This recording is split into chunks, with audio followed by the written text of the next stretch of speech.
Before we get into the moment Governor Ron DeSantis realized that launching a political attack requires actually understanding where the blow will land, make sure you hit subscribe and turn on notifications. What you're about to see shows exactly what happens when flashy political stunts collapse the second they run into steady facts and unshakable confidence. For nearly an hour and a half, the joint congressional hearing on state, emergency authority and federal oversight had essentially become Governor DeSantis' personal stage. He dominated the conversation with his mix of Ivy League vocabulary and populist talking points, brushing off federal accountability as needless interference while defending Florida's controversial emergency policies. The gallery was crowded with supporters who had traveled from Florida, their red hats and campaign shirts leaving no question about who they were there for. DeSantis had been especially confrontational, cutting off committee members, speaking over questions, and leaning heavily on his Yale and Harvard background as if it were a shield that excused every aggressive interruption. When it was finally Congresswoman Jasmine Crockett's turn to question him, DeSantis straightened in his chair, visibly eager. He had prepared extensively for this exact exchange, his team gathering opposition research he was certain would derail whatever she planned to ask. As Crockett started pressing him about Florida's handling of federal emergency funds, DeSantis suddenly leaned toward his microphone with a rehearsed grin that didn't reach his eyes, an expression that made it obvious he believed he was about to drop a political bomb. "Congresswoman Crockett," DeSantis cut in before she could finish, using the polished tone politicians adopt right before launching a personal attack. "Before we even discuss federal dollars, perhaps you should explain to everyone here your own unusual financial dealings, specifically the $300,000 your campaign received from groups currently under federal investigation. It feels a bit hypocritical to criticize Florida's financial oversight when your campaign is backed by organizations accused of tax evasion and money laundering. Maybe this committee should be looking into you instead of our state's emergency response." His supporters erupted, cheering as if he had just ended the hearing with one sentence. DeSantis leaned back with clear satisfaction, arms folded, waiting for Crockett to react, certain she would scramble under the weight of what he believed was a knockout blow. Conservative commentators in the press section were already typing headlines declaring he had humiliated yet another Democrat. The trap was sprung. The curveball was thrown. DeSantis was convinced he had changed the entire momentum of the hearing, but the cheering died instantly when Crockett's face didn't shift at all. There was no flinch, no moment of hesitation, not even the slightest change in her posture. She simply looked straight at DeSantis with a calm, unwavering stare that made it obvious she had anticipated every part of his move. And when she finally spoke, her voice was so steady and controlled that it felt like the entire room turned cold. What she said next would follow DeSantis for the rest of his political career. "Governor DeSantis," Crockett began, her voice carrying clearly through the now silent chamber, "I'm honestly amazed you brought up campaign finance, considering the $47 million you took from pharmaceutical companies that paid you to bury COVID data showing Florida's death rate was 3 times the national average." She slowly lifted a single sheet of paper from her folder, moving so deliberately that every person in the room leaned forward. "If you want to discuss money, let's talk about the 900,000 Floridians who lost loved ones while you were taking payouts from Regeneron and Pfizer to promote treatments your own health department labeled ineffective. Let's talk about the emails where you personally ordered the arrest of the data scientists trying to report the real numbers. Let's talk about the $23 million that appeared in your Cayman Islands account 3 days after you signed the order hiding nursing home deaths." She set the paper on the table, with the calm finality of someone who doesn't need theatrics. "You want to throw curveballs, Governor? I don't have to throw anything. I only have to read your own words." The atmosphere in the room shifted instantly. DeSantis supporters fell into stunned silence, some covering their mouths in disbelief. Conservative commentators slowly closed their laptops, their planned headlines now useless. Committee members from both sides watched in astonishment as Crockett placed the sheet of paper on the table. The light thud it made echoing through the quiet chamber like rolling thunder, the story of how Jasmine Crockett ended up with the explosive evidence against Governor Ron DeSantis actually began half a year earlier, when a group of Florida state workers deeply disturbed by what they had witnessed during the pandemic started quietly gathering proof of how the DeSantis administration had manipulated COVID data and coordinated financial deals with pharmaceutical companies. These whistleblowers, who called themselves the Florida Truth Project, risked their livelihoods and personal safety as they collected information they believed showed crimes committed for both political advantage and financial reward. Their findings revealed that DeSantis' entire pandemic strategy wasn't driven by public health concerns at all, but instead by a complicated network of financial arrangements involving major drug companies, hospital systems, and political donors who all benefited from Florida's policies. While he publicly framed himself as a defender of freedom against federal intrusion, he was secretly taking enormous payments from the very companies that profited from his decisions companies, pushing expensive treatments over preventative measures, companies operating nursing homes where deaths were concealed, and companies supplying faulty or overpriced medical equipment. The most damaging evidence came in the form of encrypted messages between DeSantis and pharmaceutical executives, in which he discussed manipulating death statistics to promote certain treatments.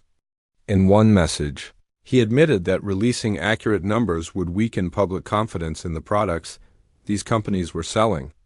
Therefore, he argued, the data needed to be adjusted for the greater good, a phrase he used to justify protecting profits and political standing. The coldness with which he referred to thousands of deaths as mere numbers to be edited stunned even seasoned investigators. Ron DeSantis had built his political rise on the image of a tough, no-nonsense governor who supposedly stood firm against federal overreach during COVID. He leaned heavily on his elite background, Yale, Harvard Law, to claim intellectual superiority. His best-selling book about the free state of Florida made him millions and positioned him as a major contender for the presidency. His aggressive questioning style in congressional hearings, combined with his confident media appearances, made him a cult favorite among conservatives who saw him as a smarter, more polished version of Donald Trump, someone who mixed culture war combativeness with academic credentials. What the public never knew was that his highly praised COVID strategy had been crafted to maximize profit for his financial allies while minimizing political blowback, with little regard for human life. According to calculations from the whistleblowers, Florida's COVID death toll had been underreported by as much as 60%. Entire categories of deaths were reclassified to hide the true devastation. Data experts who tried to report real numbers were fired, arrested on falsified charges, or intimidated until they backed down. As DeSantis sat motionless at the witness table, his confidence shattered, Crockett began laying out the evidence piece by piece, evidence that could not only destroy his career but potentially expose him to charges on a scale resembling mass negligent homicide. She lifted the first document from her folder and had it displayed on the hearing room screens for everyone to see. It was an email from DeSantis to the CEO of Regeneron, dated April 2020, the height of the pandemic. This email, Crockett said in a voice so steady and cold it made the revelations even more devastating, shows Governor DeSantis agreeing to promote monoclonal antibody treatments whether they worked or not, in exchange for $10 million in contributions to his political committee. He wrote, and I quote, "I don't care if the treatment works. What matters is giving people an option besides vaccines. Your payments guarantee Florida becomes your primary market." She then held up another document, this one a bank statement with highlighted entries. Only 3 days after that email, $10 million were transferred into accounts tied to DeSantis' political committee through a maze of shell companies designed to hide the source. By the end of 2020, similar transfers totaling $47 million had come from multiple pharmaceutical firms in exchange for Florida boosting their treatments and burying evidence of poor effectiveness. DeSantis tried to speak, but the words barely escaped. "These documents are fabricated," he whispered, though even his own supporters seemed unconvinced. This is nothing but a political hit meant to ruin my presidential run. A hit job? Crockett replied as she picked up another document. Then maybe you can explain this, Governor. She held up a transcript from a recording of a private meeting DeSantis had with hospital executives in May 2020, and she began reading aloud from the transcript. The intense confrontation took a darker turn as Crockett's tone shifted, becoming sharper and more controlled. She read aloud the governor's own words. "We must keep our death count lower than New York's. I don't care what labels you use. Florida cannot appear to be failing. Mark them as pneumonia, heart failure, anything but COVID. Hospitals that cooperate will receive $20 million in emergency assistance." The moment the quote landed, the hearing room erupted into chaos. Lawmakers shouted over each other, demanding immediate access to every document Crockett held. The public gallery exploded with outrage, not cheers. Floridians who had lost loved ones were shaking with anger, realizing many of the deaths they were told were unavoidable had actually been hidden. Several grieving residents had to be removed from the room, as they screamed that their family members had been erased from the official record. Even members of the governor's security team looked shaken, clearly struggling to process the accusations leveled against the man they were protecting, Crockett continued, refusing to slow down as she laid out each piece of evidence with undeniable clarity. She detailed internal communications proving that the arrest of Rebecca Jones, the data scientist who attempted to report accurate COVID statistics, was not about law enforcement at all. Instead, Jones had become a target because her truthful reporting threatened the governor's financial arrangements.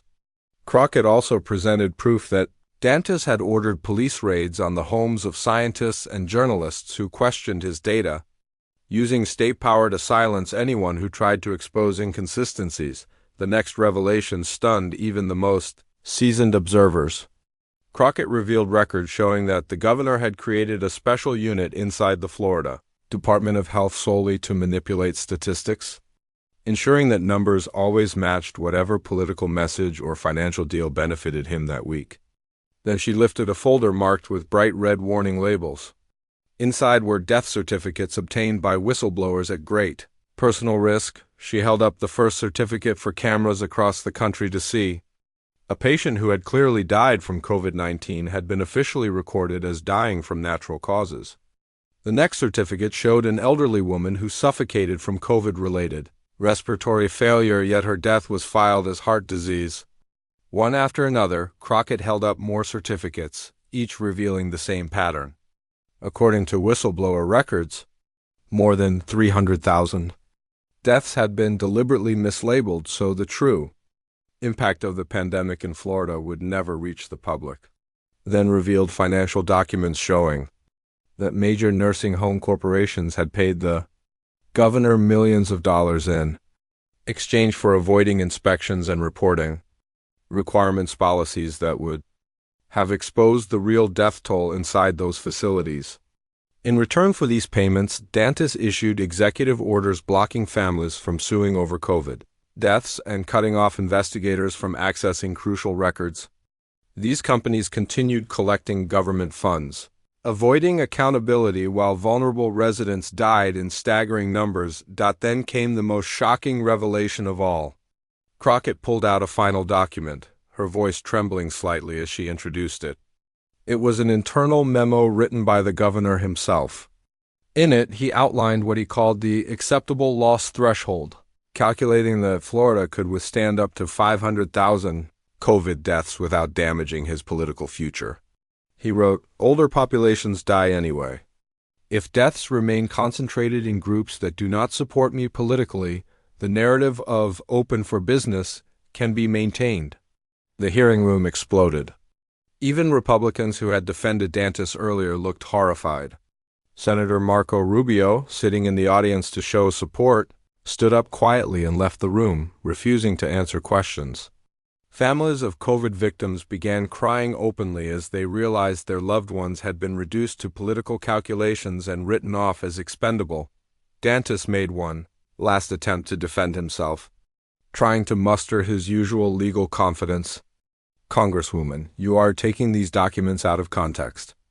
Governing a state during a pandemic requires difficult decisions someone without executive experience cannot judge. Crockett's final reply cut through the room like a blade. Delivered in icy, devastating clarity, her words would soon dominate every headline and play across millions of screens. Governor DeSantis, the context is painfully clear. You decided that sacrificing hundreds of thousands of Floridians was an acceptable price if it moved you closer to the White House. You accepted $47 million in blood money from pharmaceutical corporations. While families mourned in mass graves you claimed didn't exist, you built your career by hiding the truth. Crockett didn't hold back as she delivered her final blow. Her voice was cold, steady, and unmistakably sharp. You didn't protect scientists, you arrested them for telling the truth. You spread lies that enriched your donors. You didn't lead Florida through a pandemic. Governor, you turned the state into a graveyard built for profit. And the real context? You're not just an incompetent leader. You turned yourself into a merchant of death who traded human lives for political ambition.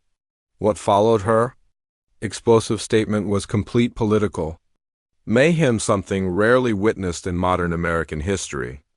Only minutes after her closing words, Florida Attorney General Ashley Moody announced that her office was launching a criminal investigation into the governor's handling of COVID data and financial relationships with pharmaceutical companies.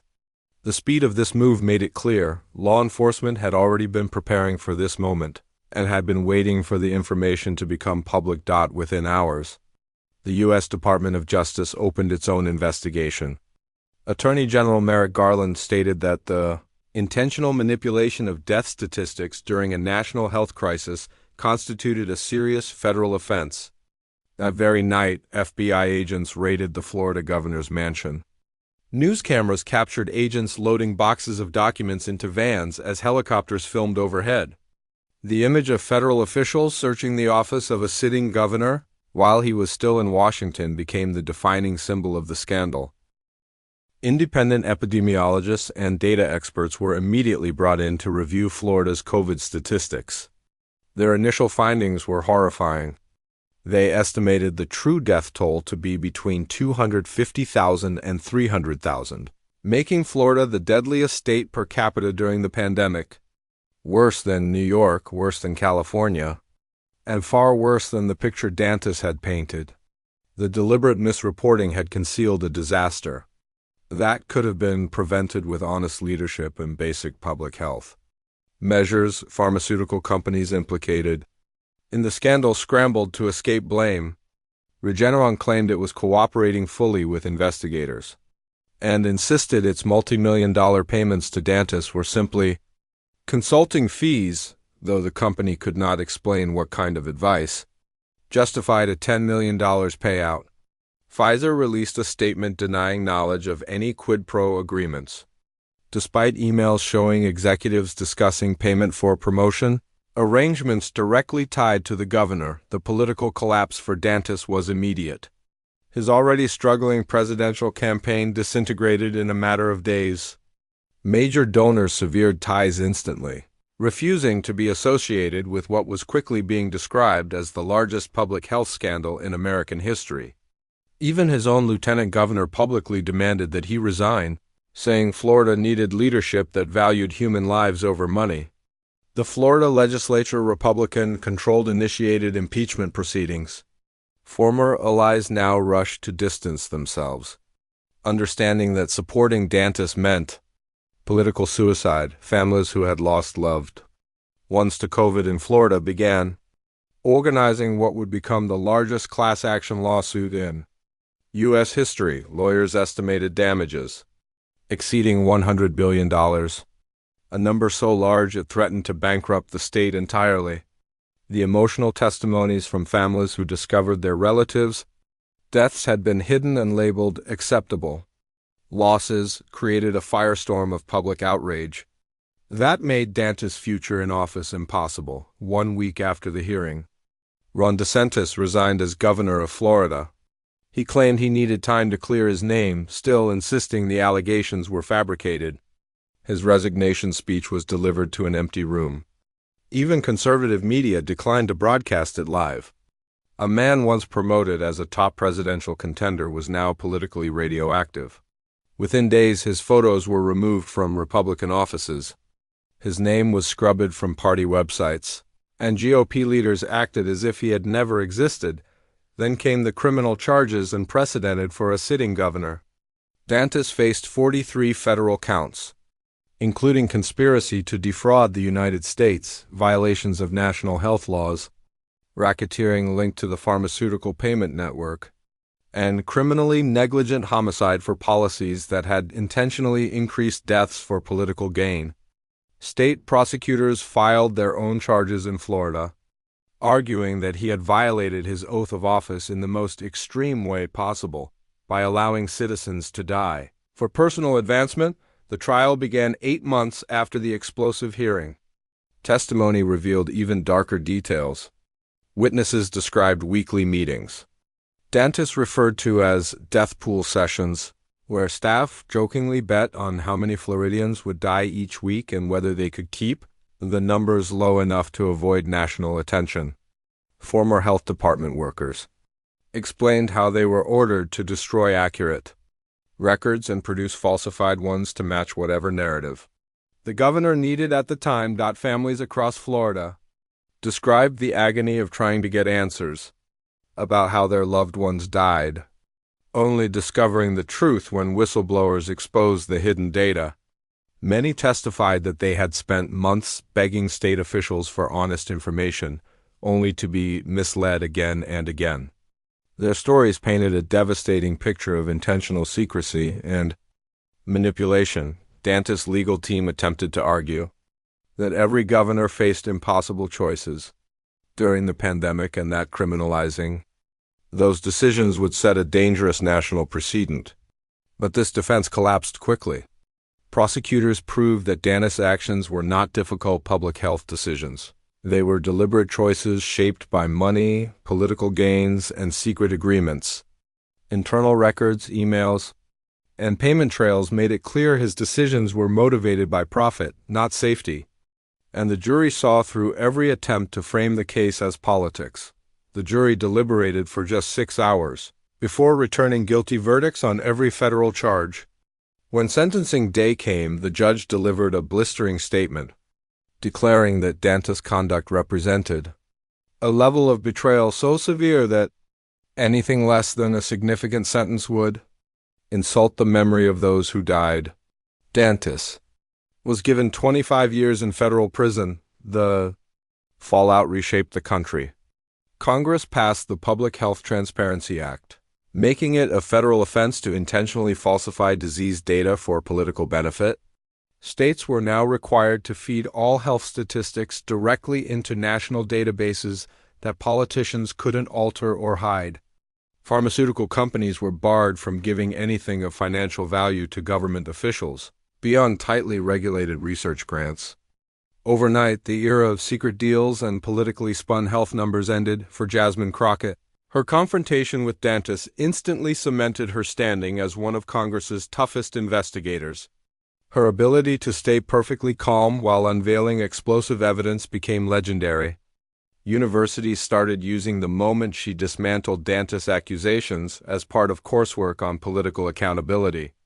The phrase "icy reply" entered everyday political language, used to describe a response so precise and cutting that it destroys any attempt at deflection. The wider investigation uncovered smaller, but still serious data manipulation in several states. A handful of governors resigned after being exposed for hiding or altering COVID statistics, though none had done anything close to the scale of Florida's fraud. The relationship between citizens and their state governments, especially regarding public health, had been deeply damaged. Restoring trust required years of transparency, oversight, and reform. Pharmaceutical companies involved in the payments also faced major consequences. Several executives were criminally charged for participating in the bribery network. Regeneron alone paid more than $2 billion in fines. The entire industry was forced into a new era of strict regulation, with every interaction between pharmaceutical corporations and public officials documented and publicly accessible. The once casual relationship between drug companies and politicians was now under a level of scrutiny unseen in American history. 5 years after the hearing, a detailed study revealed that more than 200,000 Florida lives could have been saved with basic, honest public health measures. Each number represented a person, a family torn apart, a community changed forever. Memorials were built throughout Florida displaying the names of those whose deaths were hidden or mislabeled.